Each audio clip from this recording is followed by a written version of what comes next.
So we're here with Fleur today, and she looks like she'll be on her way to her new home soon, and we just wanted to do a little video showing, as many of you guys know because she's drawn a lot of attention, she does have some quirks. She's mostly really quiet and affectionate and smoochy like this, but we just want to show, as usual, the quirks as best we can to help her new rider have a reference to go back to if any little problems arise.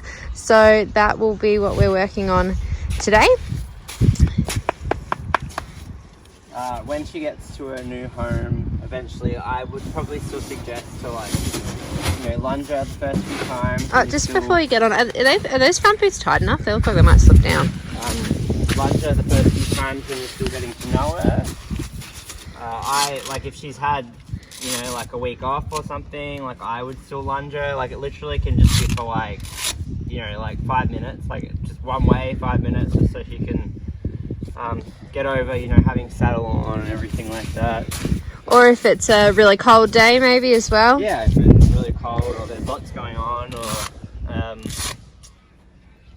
yeah, definitely if you're bringing her back from a spell or something. Hopefully one day she'll be completely over it.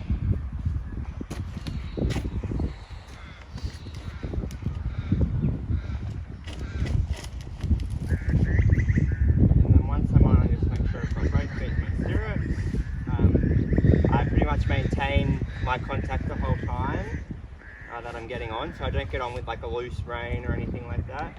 And then I just sort of little bumps with both legs, and I apply a little bit of rein contact as well. She just needs a lot of yielding. She wants to get sort of tight over her body, and then once she gets over it, she's actually more lazy, and you have to kick her, and she probably won't, she won't even do anything today because I know her well and I sort of know how to work through it. It's really never been a very big deal. I've never actually come off her, but it is something that you have to have a bit of feel and kind of be smart with how you manage it. I wouldn't just take her out into a big paddock and just jump on, or not without any preparation at least.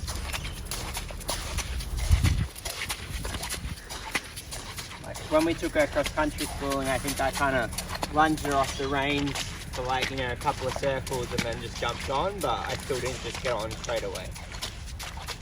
Yeah, even if it's just literally, she's quite good in the lunge because we've always used that as a tool to help, but even if you just literally undo one side of the reins and spin around a couple of times, 5 or so circles, you can that's what we'll often do at a show. And it's always good taking her to a show as well because you're getting on and off, especially show jumping, but eventing as well, you're getting on and off a few times. And Ben often will give her a pre-ride before dressage, so she's a bit more relaxed, and every time you get on, she's more and more over it. So this is not going to be an issue. We don't think that in 6 months time, if 6 months more consistent work, going out doing things, she is improving all the time with it. So I wouldn't say that she's a cold back to us, but I think just to make sure that her and her new rider get off on the right foot, if you treat her like one, then it will just help you get through that initial getting to know you period, which can be a testing period on any combination. So just something that has a few quirks like this. So when I'm sort of just starting to warm up, I'm pretty much opening my inside rein and then pushing her off my inside leg. So a lot of yielding, bending, not letting her get too lazy. So once you've gotten on, you kind of have to almost forget about that tightness unless it sort of comes up again. But you actually, she's naturally a lazy horse, so you have to be ready to sort of kick her. She does get a bit more forward jumping, but on the flat, she only wants to work as hard as you want to make her, sort of. Yeah, she'd rather you work hard than she does. So yeah, the first thing is definitely you obviously want to introduce the leg. You don't want to just get on and give her a huge kick as soon as your butt hits the saddle. But once you've kind of had a little warm up in that, it's time to get give her a kick, get your leg on, and kind of making her. The goal is to get her in front, and that's where she's going to improve in the contact, as she still has those little insecurities in the contact sometimes, which I think ultimately come from her being a little bit behind the leg. So that's what we've been working on. Yeah, the other time you can sometimes get that little bit of tightness that you can give you over the back is when you first go to trot. Again, I just kind of yield her around, you know, unlock her back, put her on a smaller circle. It's never really been an issue, but, you know, I don't sort of let it Escalate. Yeah, I don't let it escalate. I don't let, you know, people that I don't think have enough feel ride her. But, you know, 95% of the time she does absolutely nothing. You know, even here, like, still just opening that inside rein, yielding her over. A little sort of small half halt so she doesn't get too low. She always needs more consistency in the contact, which is something we've been working on, but it's certainly not quite there yet. It's improving though. Even here, like, you know, she's definitely a horse that after, you know, which we're probably not going to last that long because we've got something else to do after this and it's rainy, so we're going to be pretty quick today. But after 20 minutes of work, you know, she does improve as she goes along and you kind of get her flexing better. So first thing I would say, in front of the leg with flexion, inside flexion, that's your first job, and then second job is get the inside leg on. And she has to be reactive from one leg as well. You know, obviously you want her to go when you put both legs, you know, go forward when you put both legs on, but she also needs to become a little bit more reactive when you put one leg on. So as you can see, Ben's trying to get some more bend through the inside there. Yeah, exactly. So we want her to kind of go, oh, I better move sideways a bit quicker so we can access a better quality bend a little earlier. She will sort of go, okay, you want me to go sideways, then I'm just going to fully sort of, not run sideways, but I'm going to fall out. And avoid the bend. And avoid actually properly bending. Yep. So I have to push her over, but then still kind of catch her with my outside aid. Yeah. So I can actually get that bend through the rib cage, not just like a leg yield. Yeah, falling out, feeling out all the time. Yep, so basically, just to clearly go over that again, then saying that, yeah, first things get the flexion, then push her across, but then you've got to catch her. There has to be a boundary from the outside rein where it's like, this is how far you can yield, which will create bend. Because if we let her just keep yielding all the way to the wall and sliding out through the outside shoulder, she won't actually bend. And she likes leg yielding like that because she doesn't have to do the bend and that's something that she finds hard. And then, you know, I'll test that by then sort of pushing her off the outside aids in counter flexion.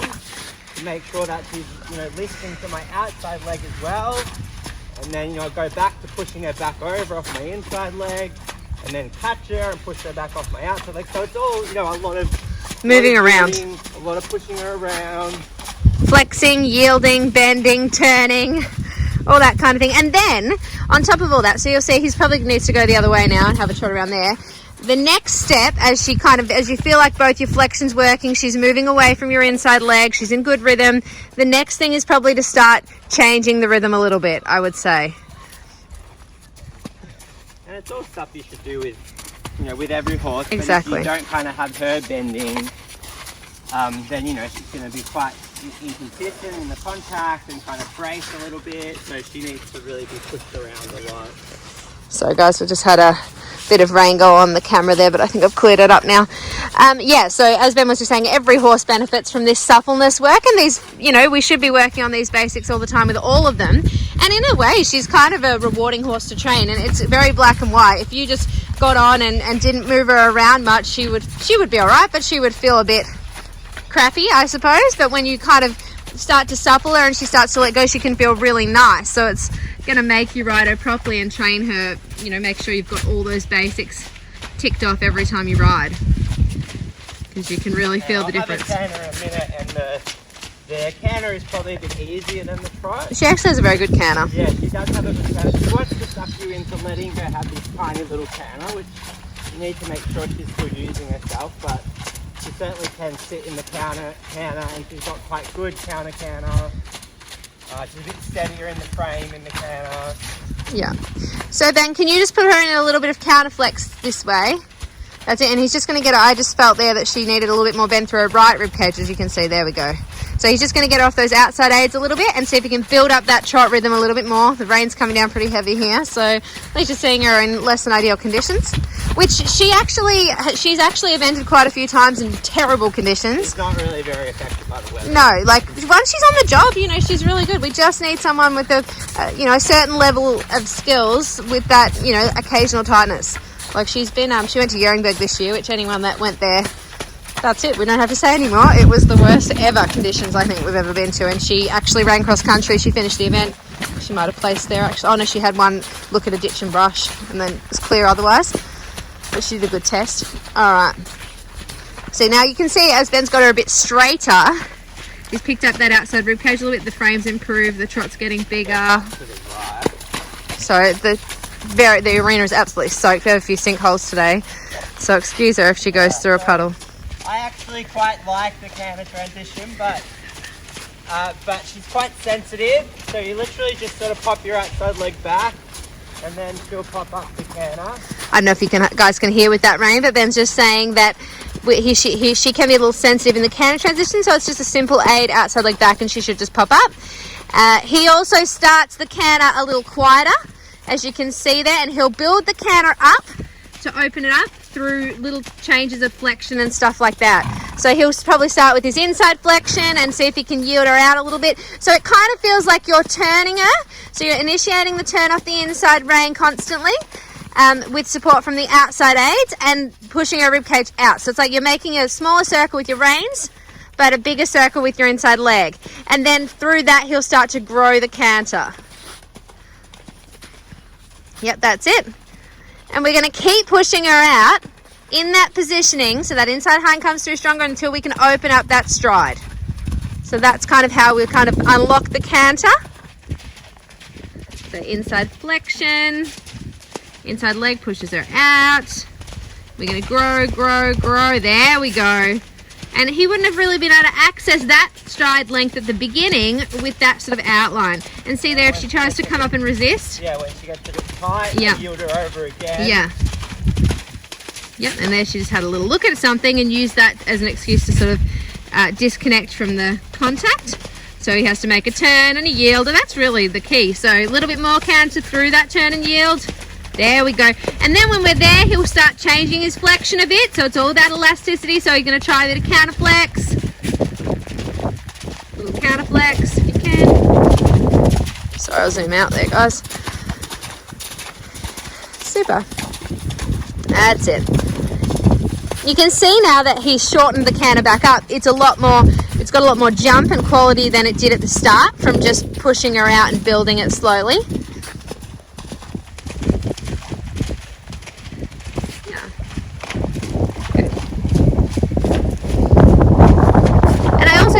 After a canter, you kind of have, that was a good transition, after a canter she kind of opens up through the trot as well. So then when you come down to trot again, you push her out a little bit more into that transition. So you can see even through the transitions, we want her to use her body a little more. Yeah, good.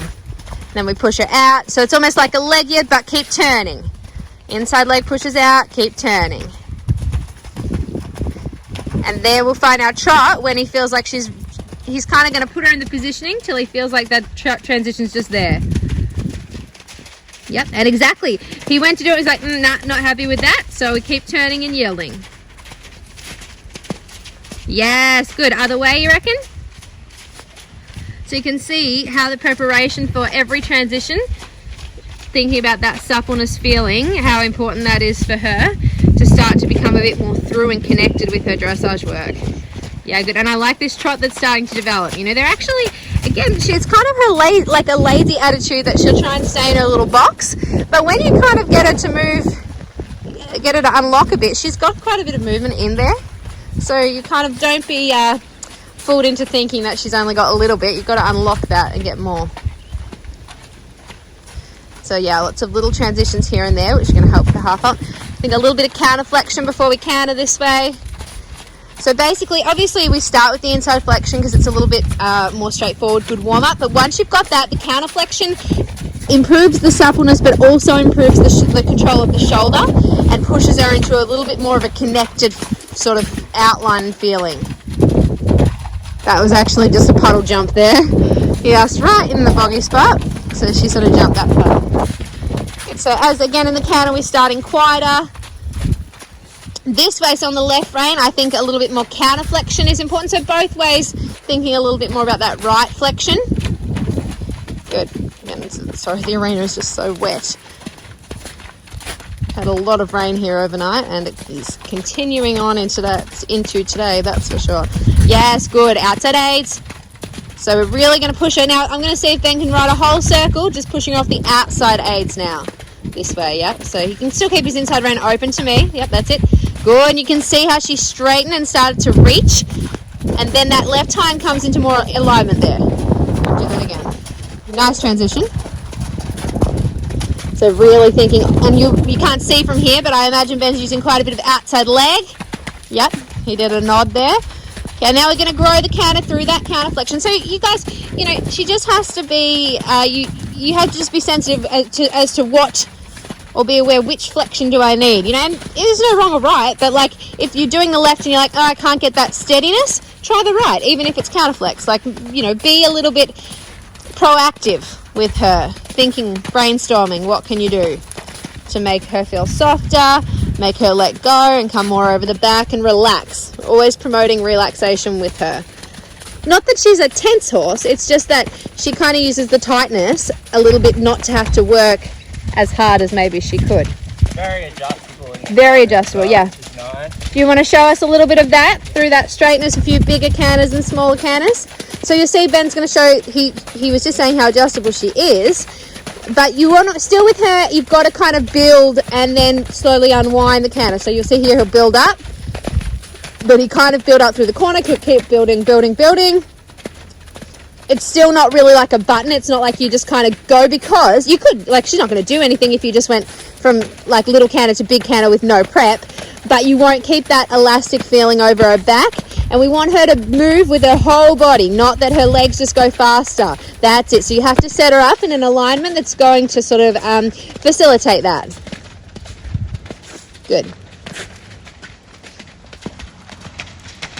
Yeah, one more. I think that was really good. Outline looks nice. You can see, yep, keep going. He'll keep straightening outside aids. And then he'll wind it down. So it's a bit of a countdown. So 5, 4, 3, 2, 1, and there we are. So don't just be like slam on the brakes and then go, you know. As I said, you could do it. She would do it, but you wouldn't have that same elastic feeling, which is really important for her to practice. Good.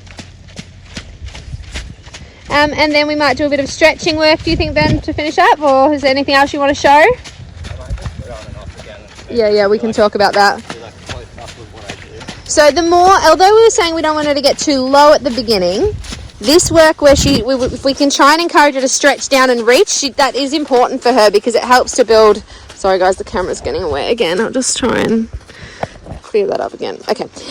That stretching work is going to build strength. It's going to build up the butt muscles and build up her top line.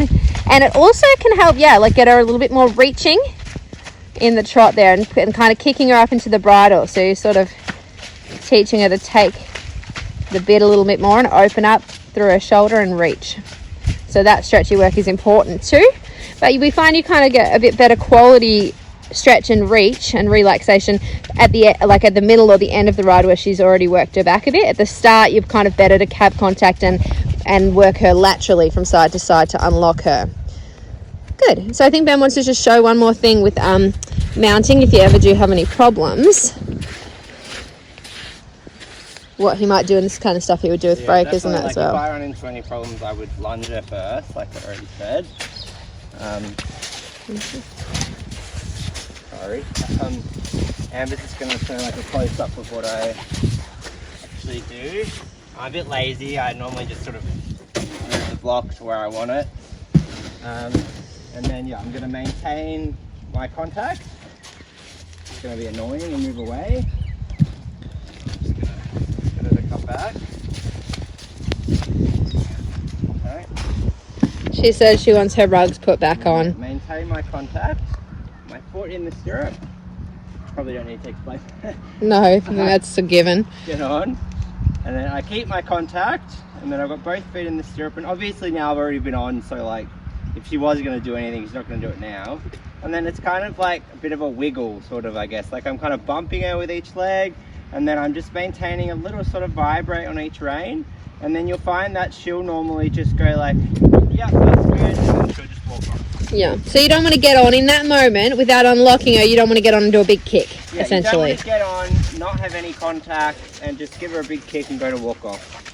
Okay, I have had people do that, and it hasn't really been that bad. She's just got a bit tight, and they've done a circle and unlocked her, and you know, there's really not much in there, I don't think. But you know, just if you correctly manage it, I'm sure it would. Just We just want. Yeah, she's a nice horse, and we just want her to go where someone can get the most out of her, and I think she's got a lot of potential in there, so we really just want, quirks and all, someone to get off on the right foot and have a lot of fun with her. So yeah, do you want to ride her up? Yep. Okay.